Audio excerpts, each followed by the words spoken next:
اندر کمرے میں ماں بخار سے تپ کر درد سے کرا رہی ہے، اور باہر برآمدے میں باپ کا کھانس کھانس کر برا حال ہے، اور ایجوکیٹڈ جنریشن کا ہونہار افلاطون نوجوان بیٹا صوفے پر نیم دراز ہو کر اسٹیٹس ٹائپ کر رہا ہے: ہیلو گائز، میرے لیے کوئی ایک لائن، تعریف، تنقید یا کچھ بھی۔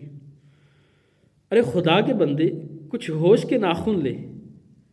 اندر کمرے میں جا کر محبت سے ماں کے پاؤں دبا کر ماں سے پوچھ: امی جان، میرے لیے کوئی ایک لائن۔ باہر باپ کی خدمت میں حاضر ہو کر محبت سے باپ کے ہاتھ چوم کر باپ سے پوچھ: ابو جان، میرے لیے کوئی ایک لائن۔ اگر والدین سے تیری لائن ڈراپ نہیں ہوتی اور تو والدین سے دعا کی ایک لائن حاصل کرنے میں کامیاب ہو جاتا ہے تو تجھے اسٹیٹس لگا کر کسی اور سے ایک لائن کی الیکٹرانک بھیک مانگنے کی ضرورت نہیں رہے گی۔